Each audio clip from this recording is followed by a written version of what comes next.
this impeachment charade and work with Mr. Mayorkas to deliver for the American people. Members of the House Republican Conference have said this is baseless. Congressman Ken Buck said Secretary Mayorkas did not commit an impeachable offense.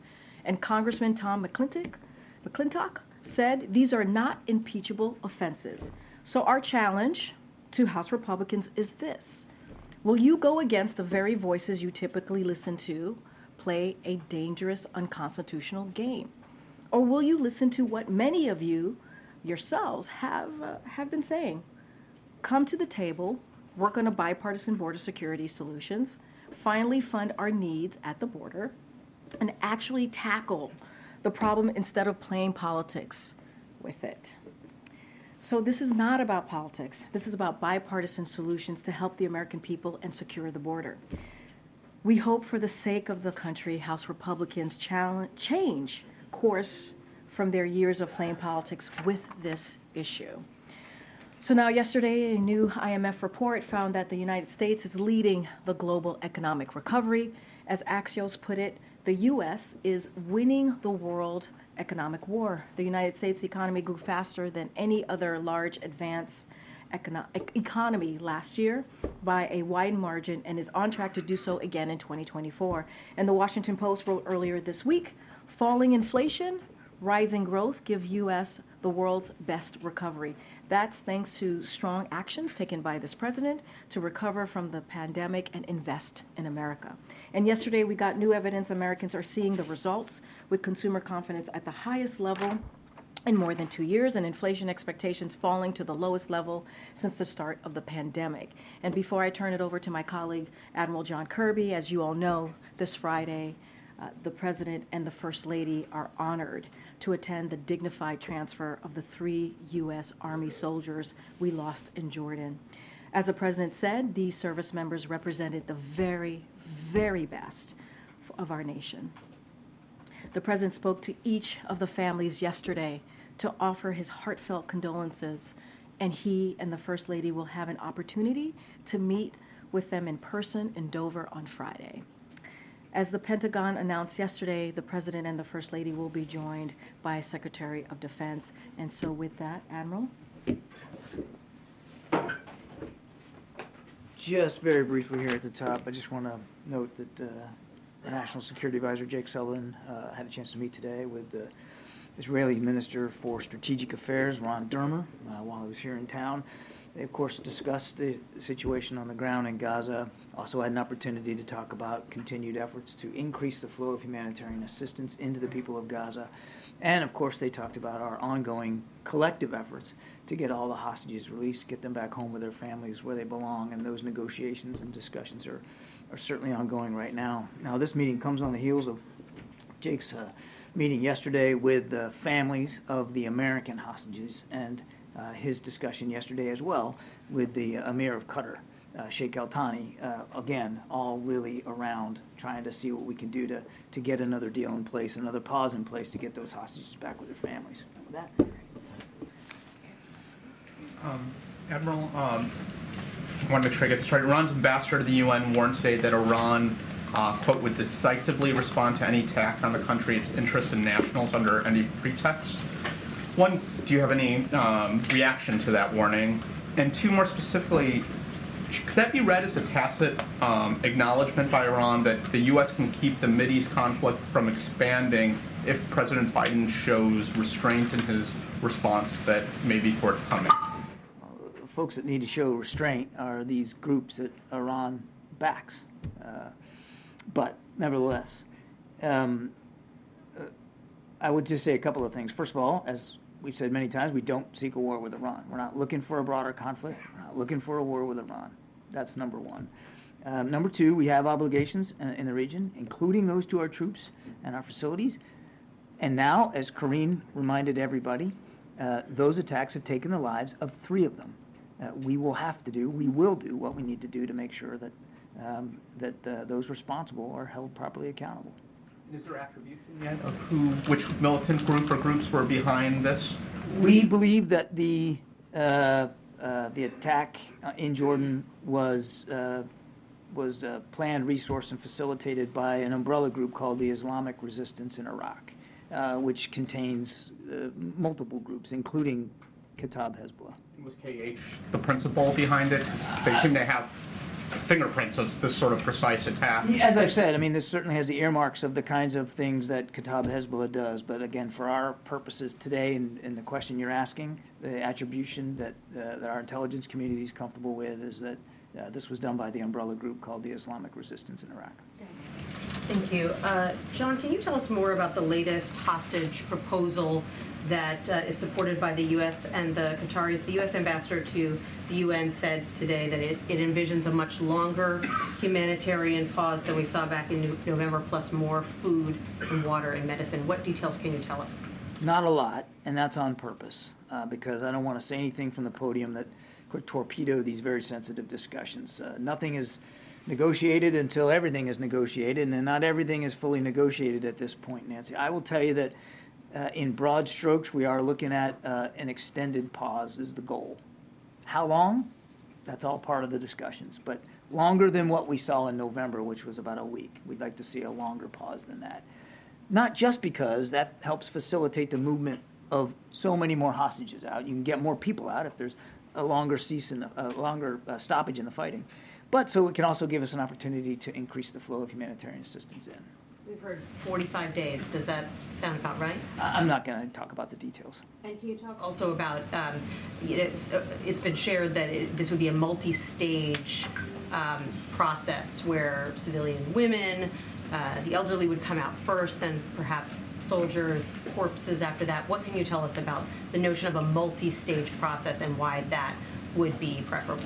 The goal of an extended level pause is so that you can get the maximum amount of hostages out. The modalities of that, should we be able to get this in place, of who's coming out when and what sequence, is all part of the discussions right now, so I'm just not going to get into that. How has Hamas responded, if at all, to this latest proposal? I would just tell you that the discussions that we've been having and are continuing to have been constructive. They've been, we believe they're moving in the right direction. But again, I don't want to come across as too sanguine here, and I certainly don't want to get into the actual details of it. And I hope you all can understand that. I mean, the last thing that I'd want to do is say something from up here that all of a sudden gets inserted into the negotiations and becomes a sticking point. We want to see this deal in place. We want to see it in place as soon as possible. These families are grieving, and they want to see their loved ones again. We want to see if we can facilitate that, but obviously, you know, we're mindful of time. Thanks. It has been 3 days since the attack in Jordan that killed 3 service members. The president said yesterday that he had decided how to respond, but we haven't seen any public action. Well, you know, at least publicly, we haven't seen any action. So with every day that passes and no response, are you missing an opportunity to signal resolve? I think we signaled resolve pretty well. And as I said the other day, we'll respond on our own time, on our own schedule. And we'll do that. And I would also caution you not to think that the first thing you see, you talked about publicly seeing, not the first thing you see won't be the last thing.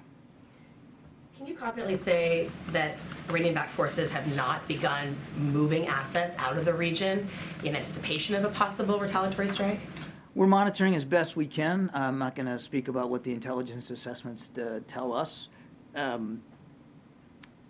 But well, I'll just say that we're confident in the planning, and we're confident in the response. Is it possible that they're moving assets out of the region as they're getting ready for the U.S. to respond? I'm not going to talk about intelligence assessments. As the president said, we're going to respond, and we'll respond in an appropriate way. Admiral, can you give us a little understanding of the process when the president said yes, very definitively, he'd made a decision, and yet we know there's still ongoing work related to the attribution and assessment of potential targets and those sorts of things. Is it a multi-part decision process for the president, or is the yes he gave already put into kind of the action that the Pentagon would need to go forward, or would he come back and review the specific targets and that kind? Can you shed any light on that longer process? Just in terms of process, his decision to move forward was based on discussions that he had with his national security team over the previous 3 days, including yesterday. And when you're talking about what we're anticipating here, which won't just be a one-off, as I said, the first thing you see will not be the last thing. There's a lot of moving pieces in that, in terms of what you're going to choose to go after, and what you're electing not to go after, and why, and he asks all those questions. He did that in this case, but it's an iterative process, and I would fully expect, Kelly, that because, as I said, this will be a response over time. You should expect that the president will continue to weigh options ahead of him, continue to ask tough questions, continue to talk to his national security team as things go forward. And does he want this to be a U.S.-only response, or would he welcome a military action from partners who've been a part of some of the other work in the region? We're focusing on a U.S. response to kill American troops. When Kataib Hezbollah says that they will suspend attacks on U.S. forces, do you believe them? Would that spare them retaliatory strikes? I'd say a couple of things. Number one, you can't take what a group like Kataib Hezbollah says at face value. Number two, as I said in my answer to Amr, they're not the only group that has been attacking us, and they're certainly not the only group that is a participant in this Islamic resistance of Iraq. So they're not the sole proprietors here of the violence that has been visited on our people. And number three, back to that point, there are 3 families that are going through the worst possible grief right now. And let me tell you something. When you talked about Dover, that's a tough day. That is a tough day. They killed American soldiers, and I'd leave it at that. Just secondly, John, the Ron Dermer meeting, did Jake ask him about post-conflict Gaza, and do you have a better sense of how long this conflict is going to last? I couldn't tell you how long it's going to last. The Israelis have spoken about this themselves, that this could go on for months. I'll let them speak to their operations and where they see it going. We obviously want to see this conflict end, and certainly we'd like to all see it end as soon as possible, but it has to end in a way that doesn't imperil the Israeli people from the threat of Hamas, which is right next door. So we're going to continue to support them in their efforts to do that. As for the discussion with Mr. Dermer, I know that it was focused on humanitarian assistance, on the hostages specifically, and the general situation in Gaza. I don't have more detail than that. I just wanted to clarify Kelly's last question. The U.S.'s response, whenever it happens, it will be unilateral. It would not be sort of the joint exercise we saw with the Houthi assets earlier this month. That's our expectation. Does the president believe, John, that it is important for the U.S. to strike back immediately and quickly following the deaths of the 3 U.S. service members? The president believes that it is important to respond in an appropriate way now that 3 American soldiers have been killed. And what's appropriate? Well, it depends on what your response is going to look like and what you're going to go after. And as I said earlier, we will respond in a time and in a manner of our choosing on our schedule.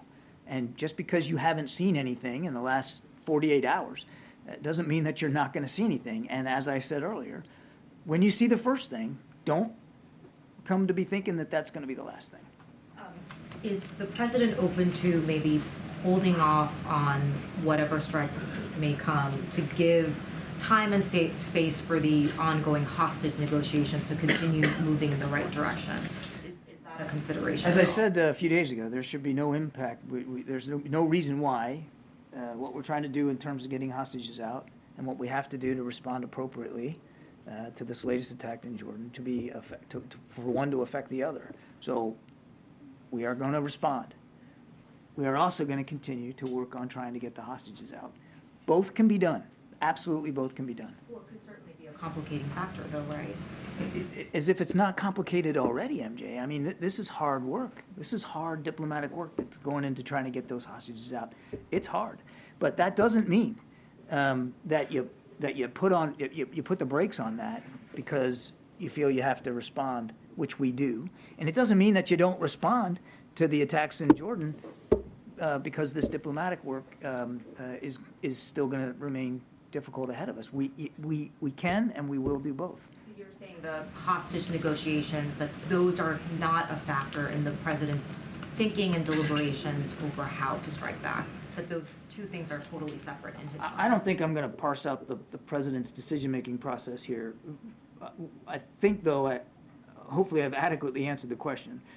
We're going to respond to the killing of our 3 soldiers. He told you that yesterday. He's made his decision. There will be a response. We are also going to continue to have the conversations that are needed, and they have been good. It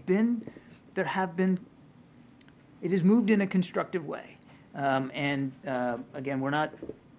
nobody's doing a touchdown dance here. We got a long way to go, but we still think that there's real significant possibility to get an extended pause in place to get these hostages out. And can I just quickly get your read on Kataib Hezbollah's statement yesterday saying that they would suspend military and security operations against U.S. forces? What was the administration's read on that statement?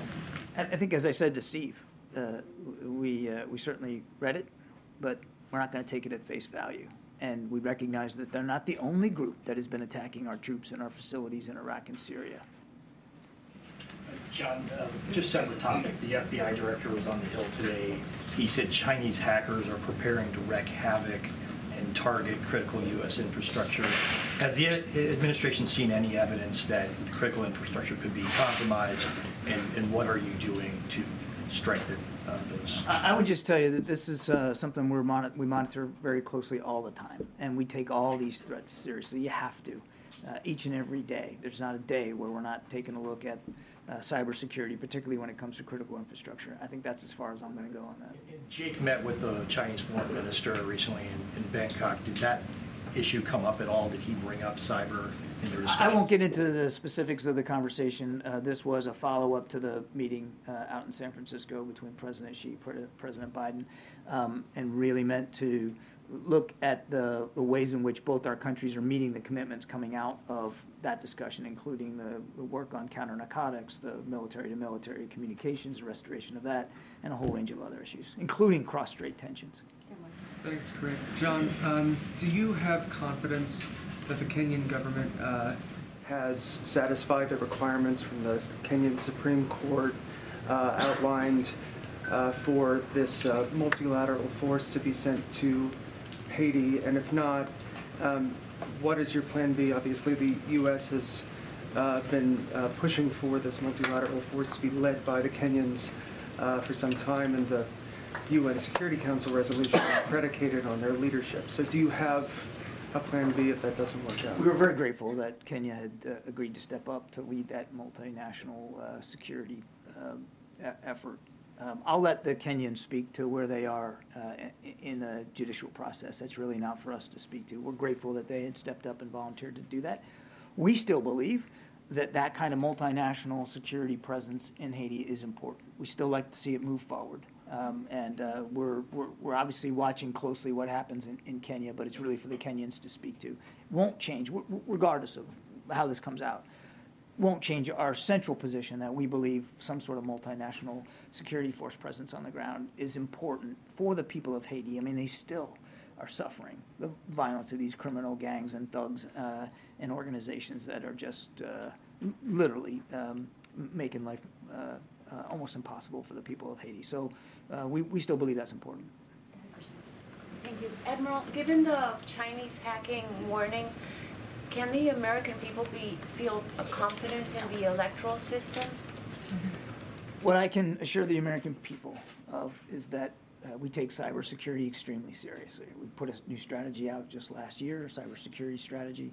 We are always mindful of the threats to critical infrastructure. And one of the things the President believes is critical infrastructure is, of course, the free and fair election process here in the United States, and making sure that can occur. We were able to do that in 2022. The President's confident that the National Security Team, the folks over at Cyber Command, are all taking this as seriously as and the intelligence community taking this as seriously as possible, and that we will be able to ensure that.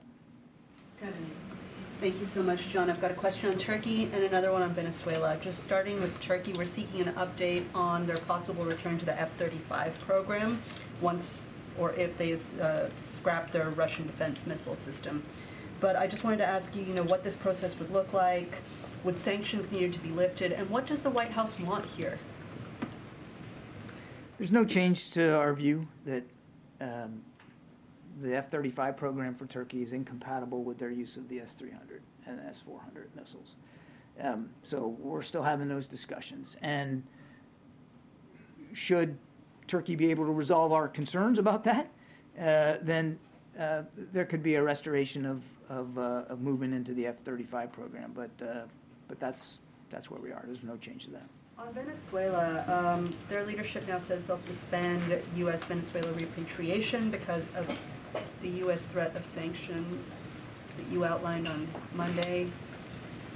Sorry, I was just trying to catch your eye.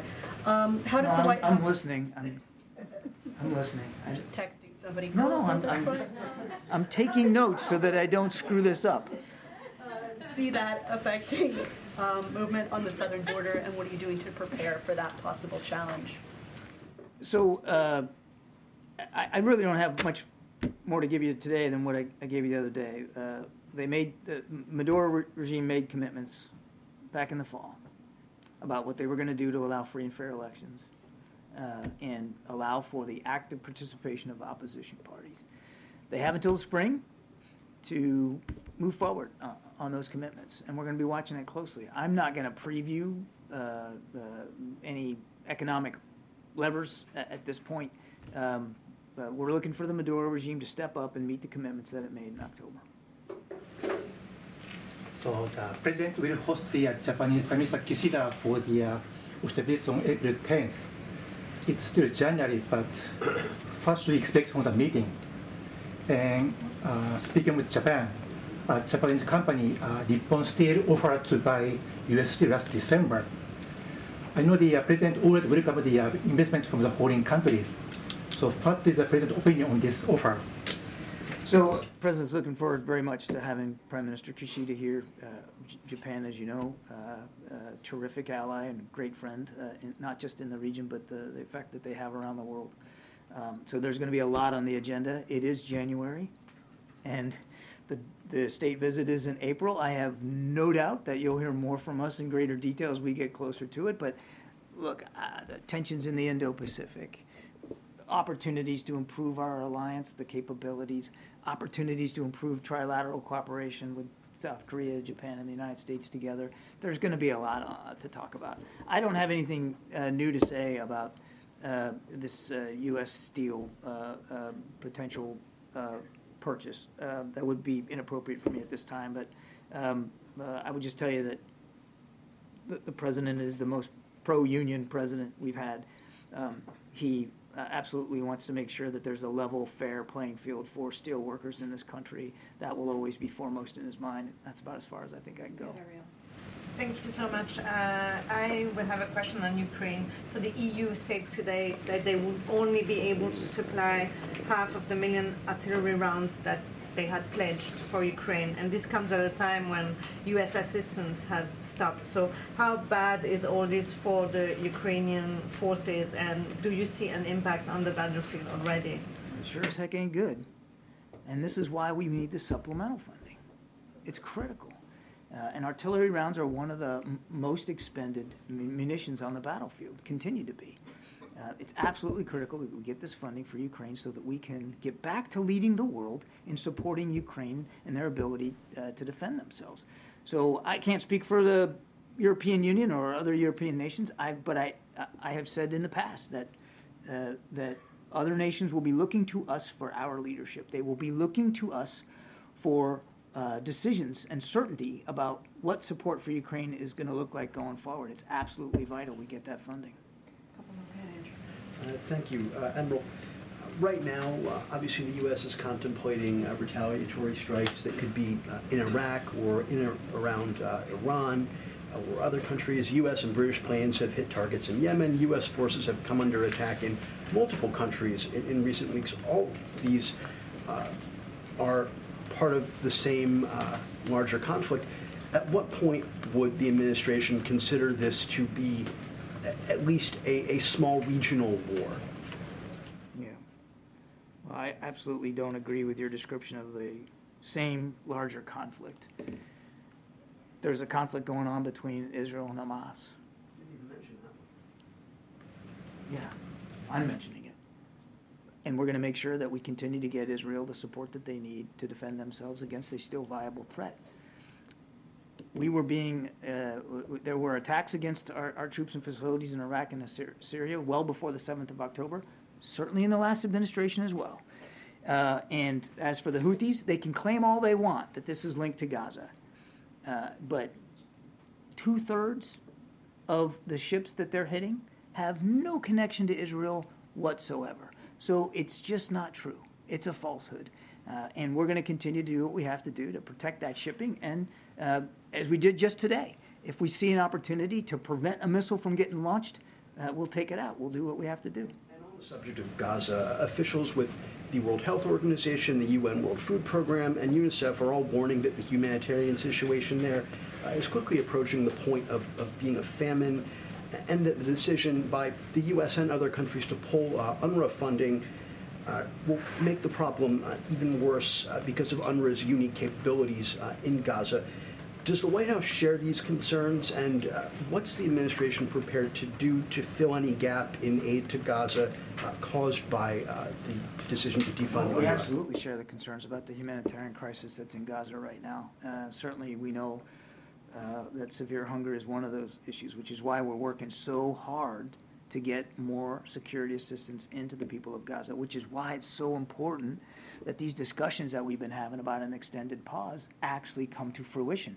Because it's not just, it is primarily about getting those hostages out, of course, but it also will give you a longer opportunity to increase that aid. So absolutely we're concerned about that, no question about it. Now look, we suspended funding temporarily to UNRWA as they do this investigation. We believe it was the right thing to do to stop that funding while they investigate, and we'll see how that investigation goes. We'll see what they learn, and we'll see what accountability measures they put in place. I would remind that that it is a suspension, it is not a termination. We'll take a look at what our options are depending on how the investigation goes. And the money that was suspended, there wasn't a lot left in the allocation, and the money that was suspended was really designed more for their efforts in Jordan, not in Gaza. Yes, ma'am. Thank you. If the border bill plus Ukraine aid fails, is there an alternative legislative vehicle to get aid to Ukraine? And do you believe that House Republicans, in killing the bill, are helping Vladimir Putin? On your first question, no.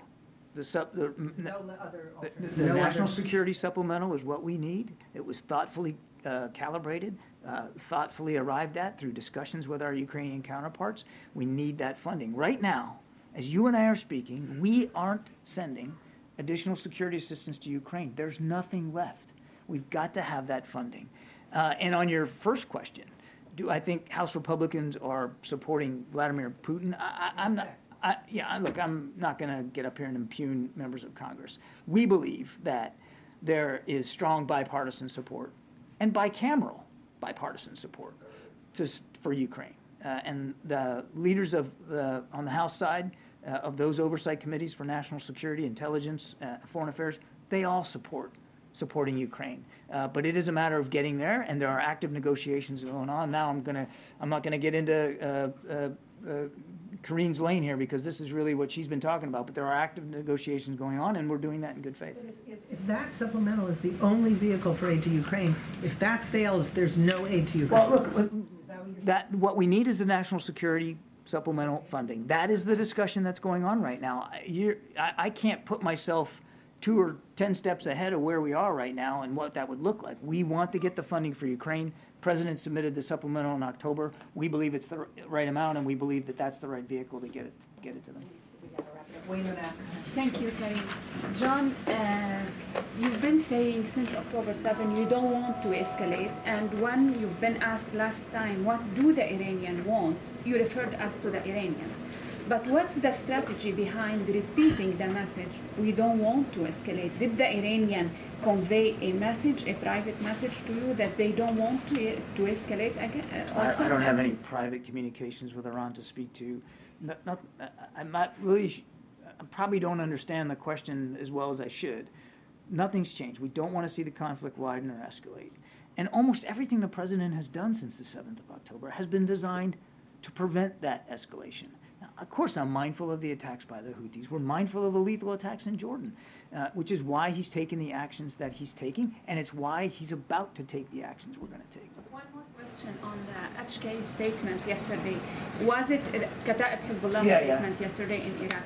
Was it a result of a diplomatic engagement with the Iraqi government, pressure? Were you in contact with the Iraqis on this statement, or did you pressure them, something like that? No. Last question. I want to go back to Dover for a moment. If in the past, when there has been the transfer of remains, it has been done late at night, and there's been some photographs, but no actual press coverage of that event. Is this going to be a different situation given the fact that the president is about to, or has already decided what his response is going to be to the drone strike that took out those 3 Americans? I'm not sure I follow. Why would the dignified transfer be different because the president decided to make a response? Will the president be making any statement at that event? No, just to level set here, the way these dignified transfers happen, you've talked about some coming in the middle of the night. They come in, it's not, the arrival time is set by the military. It has nothing to do with who's going to be there to meet them. That's number one. So they come in at whatever hour the U.S. military system has that plane arriving. It's completely independent of any other factor. That's point one. Point two, on the press coverage, that is determined by the families, not by the administration, not by the U.S. military, not by the folks at Dover. The families get to determine whether they want media to be there. And in some cases, when you have, we've had multiple families involved, some families want it, some families don't, and so the media are allowed to witness a transfer or two, and then they are taken away for the ones that the families don't want. It is up to the families, not to us. We have nothing to do with that. And no, the president won't be speaking at Dover. That's not the appropriate venue for anybody to speak. It is a very, very solemn, dignified, well, I think you could call it a cemetery, a ceremony. We call it a transfer, but there is a ritual to it, and it's very somber and it's very solemn, and that's not the place for speeches. Thank you so much. Thank you. Appreciate that. Thank you. All right, Amr. Thanks. I was hoping on East Palestine, why did the administration decide that things have, I guess, coalesced and it's now the time for President Biden to go? So the mayor and community leaders invited the president to meet with East Palestine residents and also assess the recovery progress that's been going on for some time now, as you all know. And so the president had always said that he would go when it is most helpful to the community. And with this invitation, obviously, very recent, and the current status of the recovery, we felt that the time was right. Again, we got an invitation from the mayor and community leaders to come, and very, very recently, and so we are working with them to figure out the best time to do that in February. And there isn't a date yet? There's no date yet, but obviously we're working with community leaders, we're working with the mayor, elected officials to find the exact time and day to go in February. And can you just square, the mayor has made some comments, reported comments that seem less than inviting to President Biden to come, while praising former President Trump as actually having more impact on helping the situation, getting the ball moving as things have happened. Does the mayor, one, want President Biden to come? And two, why is from what you're saying, that he's inviting him? Yeah, he is. I'm assuming he wants him to come if he's inviting him. Why is he also at the same time? Have you guys gotten a sense? And does it matter to President Biden that he's at one end, he's sort of, dunking on him while also calling him to come and visit, from what you're saying? So look, the invite came from the mayor and other folks on the ground. So I think that's important, right? The mayor obviously wants the president of the United States to be there. The president has always said he is a president for folks who live in red states, folks who live in blue state. Doesn't matter if you're in rural America, urban, suburban, he is a president for all. And so let's just never forget that. And I will also want to take a step back. Look, the mayor is allowed to say whatever he wants to say, but he also invited the president, this current president, to come. Look, this is, if you think about what happened in East Palestine, on day one, within hours of the derailment, we were on the ground at the president's direction, within hours. And he sent personnel there. This is the president, sent personnel there. EPA, DOT, FEMA, HHS have all been on the ground to support the community till this day. They're still on the ground today. And so, look, the president has been very clear. Anytime there is a situation that happens in a community that is devastated by whether it's a derailment or a natural disaster, obviously, the president says this all the time. He is there for that community for as long as it takes, and he's proven that. So he's looking forward to going to East Palestine in February. We're going to find a day that works best for the folks on the ground. He always said that when the time was right, it was the most helpful for him to be there, he was going to be there. Just very quickly, tomorrow, is there any official business in Michigan for the president, or is this solely a political trip? It's a political trip tomorrow. Your topper about the border deal, are you now pessimistic that a border deal will get done? No, we're not pessimistic at all. I mean, look, the conversations in the Senate with Republicans and Democrats, it's been going on for about 2 months now, we believe have been going in the right direction. They've been productive. I've said this before. The president says this. He's optimistic. And we appreciate that they have been doing this in good faith. But we're also going to call out House Republicans. And we're going to call out Speaker Johnson. And I think it's important for us to do that because it's like upside down world over there. You know, they've been flip-flopping over there. This is going to be a deal, if it is actually goes into law, that is, yes, going to be tough, but it's also going to be fair. It is a bipartisan agreement. That's how we move policy forward. That's how we move legislation forward on behalf of the American people. So we're always going to be very clear-cut and straightforward on how we see things. And so that's why we're going to call out what we're seeing with House Republicans. It is not in line. It is not in line with what they have been saying for years about what they wanted to see. The president has faced a lot of criticism in Michigan from the Arab American community. What does he say? What's his message to them, those who feel disenchanted by the Gaza operation?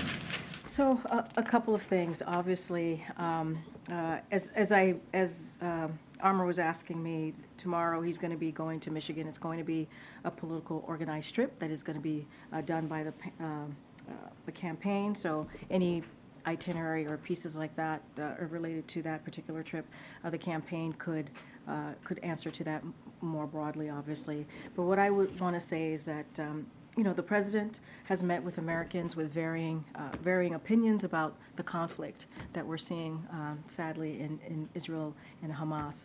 Officials at the White House have had numerous conversations and in regular contact with Muslim and Arab Americans, leaders in Michigan and across the country. Hopefully Sam is okay.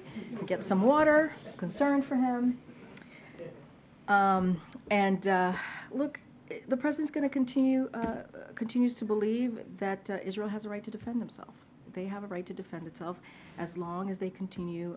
It is done in accordance of international humanitarian law. So we will continue to have those conversations with them. At the same time, he is heartbroken by the suffering of innocent Palestinians. That is, who have been caught in the middle of this conflict, sadly, and between obviously Israel and Hamas. And he continues to press for humanitarian aid. You've heard the admiral speak to that when he was getting a couple of questions on that. And when we've had the humanitarian pauses in the past, we've been able to get about 100 hostages home to go back to their family and friends, right? There are families and loved ones who are heartbroken right now, waiting for their loved ones to come home. That is very important.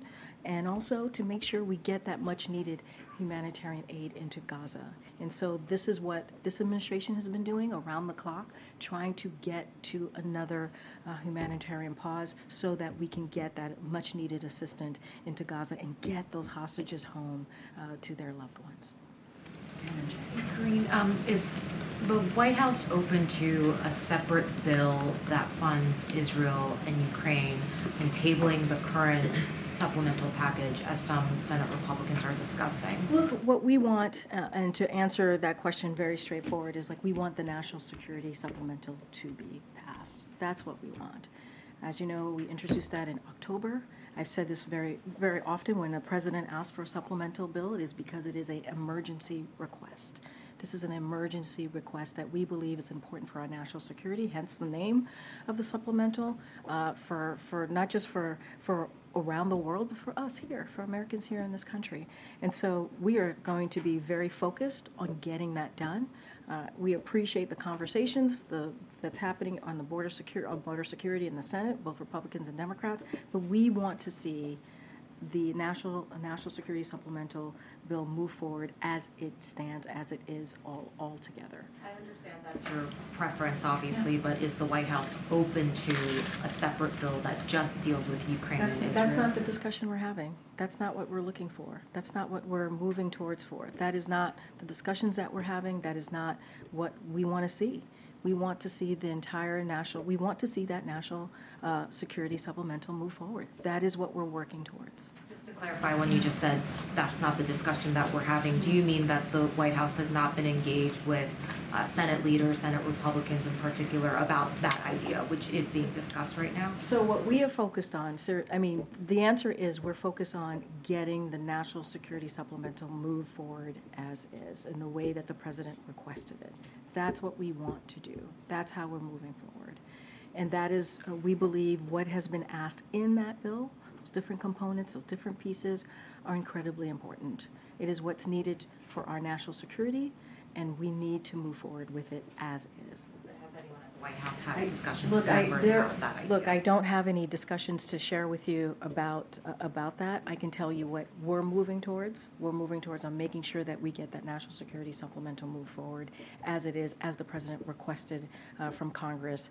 That's one of the reasons we're having these really important bipartisan conversation in the Senate to see what we can do in the border security, but we want that National Security Supplemental to move forward. That's what we want. We want that request to move forward. Okay. Thanks, Karine. Boeing CEO said today that the company caused the problems with the 737 MAX and needed to return focus to safety. Obviously, in addition to the administration's role on ensuring air safety, the government is one of Boeing's biggest customers. So are you guys confident that the leadership at Boeing can execute that pivot back to safety? Look, what we want to make sure, and what FAA wants to make sure, and it is their top priority, that we make the safety, obviously, the safety of Americans as they fly across the country, obviously, and beyond, is safe. And that is what we want to be very, very clear about. I can't speak to, obviously there's an investigation going on, they're looking into it. I'm going to let that investigation go forth. I don't want to get ahead of that, but obviously we're concerned. You know, obviously we're concerned. We want to put American safety, we put American safety first. That's what FAA does. But I'm not going to get into the leadership of Boeing. I'm not going to get into specifics of that. FAA has acted, they've taken action, and we're going to let that process move forward. In addition to the MAX, the Osprey, which is made by Boeing, is under review. I was just wondering if you had any update on the review there. So we don't have any updates for you at this time, Justin. What I can say is that the Department of Defense is better to answer those specifics as it relates to the Ospreys. So. One last one. Yeah. A judge in Delaware yesterday ruled that Elon Musk's pay package at Tesla was excessive. Elon then tweeted that companies shouldn't incorporate in the president's home state. So I'm wondering if you had any reaction to the ruling, but barring that, thoughts on Delaware's corporate governance and legal system that you might want to share? So I'm going to be really careful. I'm not going to get into a private company's legal cases. Look, this ruling, and I'll just add a finer point, this ruling doesn't involve this administration at all. It just doesn't. So I really don't have anything more to share from here. Okay, Nancy. Thanks, Karine. There's some big protests planned tonight in Dearborn, Michigan, on the eve of the president's visit to Michigan tomorrow. Arab Americans protesting the administration's handling of the war between Israel and Hamas. Does the president have any plans to meet with any Arab American community leaders when he's in Michigan tomorrow? So, as I stated, this is a political event. The campaign certainly can speak to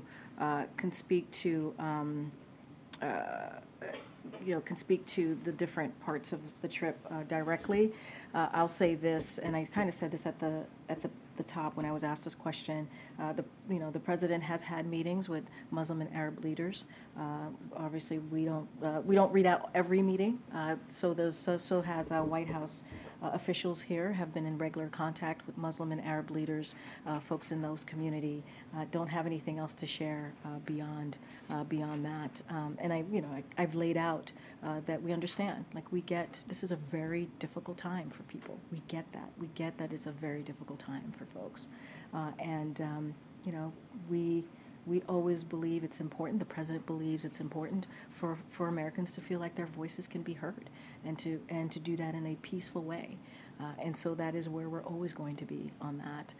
I laid out just moments ago, like how heartbreaking it has been to see Palestinians, innocent Palestinians, have been caught up in the middle of what we're seeing between obviously Israel and Hamas, and so we're going to continue to push for these humanitarian pauses to make sure hostages come home to their loved ones and families, and get that all very important needed humanitarian aid into Gaza. Does the president believe he may alienate Arab Americans with his policy, and is he willing to sustain that kind of difficulty because he believes in his view about Israel's right to defend itself? Is that a cost of this war that he's willing to sustain? Look, when the president thinks about things, it's not about the politics, right? It truly isn't. It is, and we always do this, right? We do a step back about what happened on October 7th.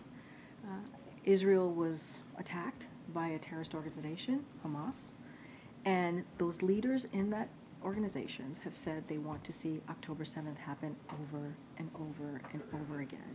And the president's going to continue to believe that Israel has a right to defend themselves. Of course, they need to do it following the international humanitarian law. We've been very clear about that. And of course, we are heartbroken by what we're seeing with innocent Palestinians being caught up in the middle of that. And of course, we understand how folks are feeling in the community, and it's important for them to have their voices be heard. And we respect that. But we cannot forget what happened on that day and what has led us to where we are today.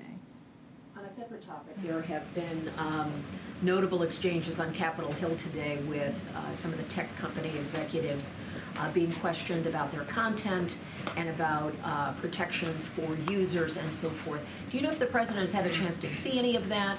Does the White House have a view about how forthcoming these CEOs have been, and if there's more they need to do? So just a couple of things on that. Obviously, we've been monitoring the hearing. The country is experiencing an unprecedented youth mental health crisis. That's a fact. That's what we see in the data. And there is now undeniable evidence, as I just stated, that social media and other online platforms have contributed to that. It is exactly why this president, the Biden-Harris administration, has made tackling the mental health crisis part of their unity agenda, which you've heard the president speak to in the last State of the Union, and you've heard him speak about this throughout the past 3 years. It's a key priority. And that is a key priority for the nation, obviously. It's an issue that cuts across politics and affects red states and blue states. You heard from the different congressional members, from Republicans and Democrats, speak to this today very passionately, asking difficult questions.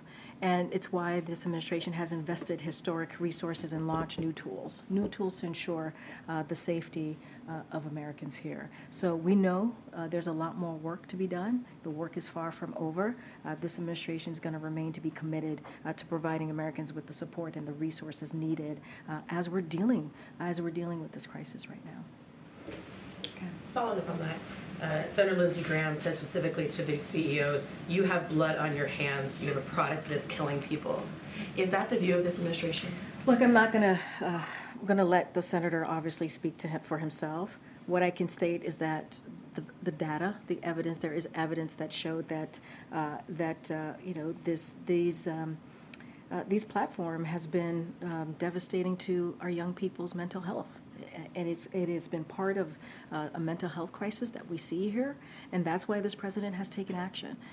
And look, we have to do everything that we can. This president believes we need to do everything that we can to have the resources to make sure that we help Americans as we're dealing through this mental health crisis. We believe that particular issue is a unity issue. It brings people together, both Democrats and Republicans. They support this, and it's been a key platform of this president. I'm not going to dive into everything that congressional members said, senators specifically said today, but obviously this country is experiencing a crisis amongst our young people, and we have to do something, and the work is far from over. At least one of the CEOs endorsed the Kids Online Safety Act.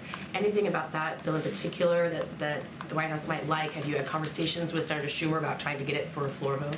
So I can't speak to that. I haven't spoken to our legislative team on that particular piece, that act.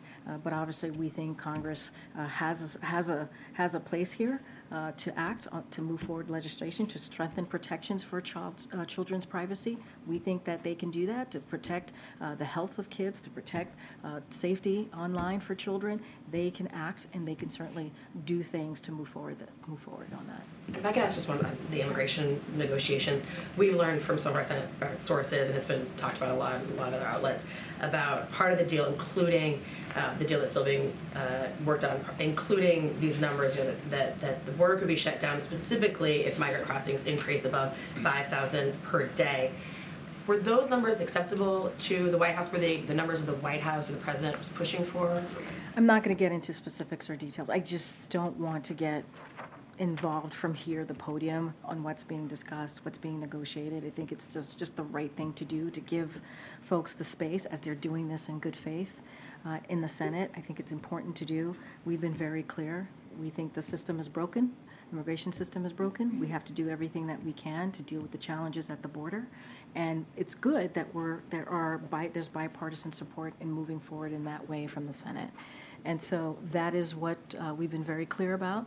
I'm just not going to get into numbers or specifics or dive into policy discussions from here. I get that, but from a messaging perspective, House Republicans are diving into these numbers. They're responding to them, and they're calling them out and saying this is the reason they can't support this kind of bill. So are you guys doing yourself a disservice by not talking about some of these specifics? I'm going to be very clear here. House Republicans are actually getting in the way. They're not part of the discussion. They're not. They're not part of trying to figure out how to come to a bipartisan agreement. We would like them to be, but they're deciding not to.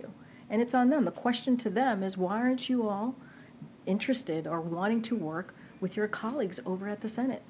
We have said, if this law passes, it will be, yes, the toughest and the most fairest set of reforms to secure the border and deal with real solutions to reform the immigration system.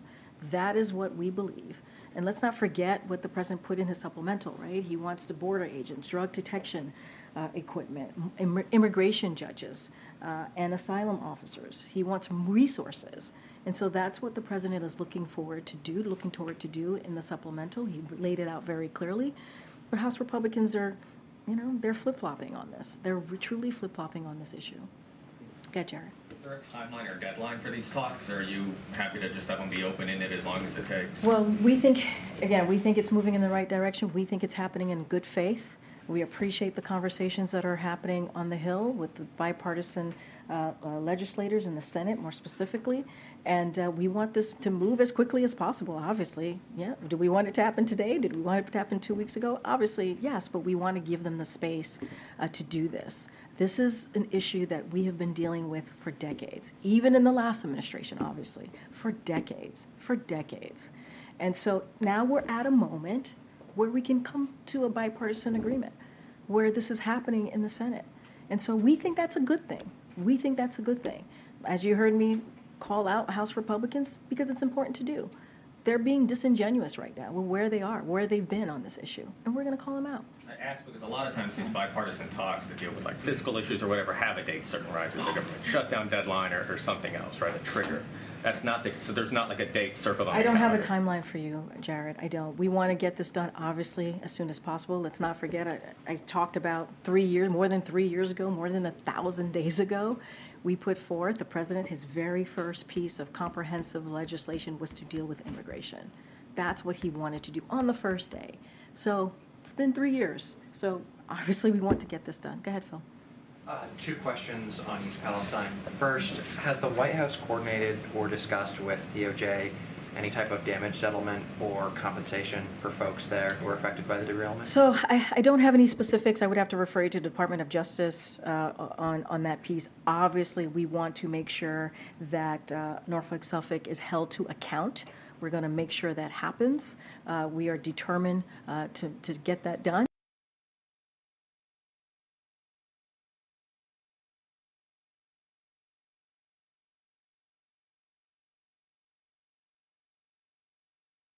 Cost, and so it's obviously that is a priority. And then next month, when the president is in East Palestine, will he drink the water there?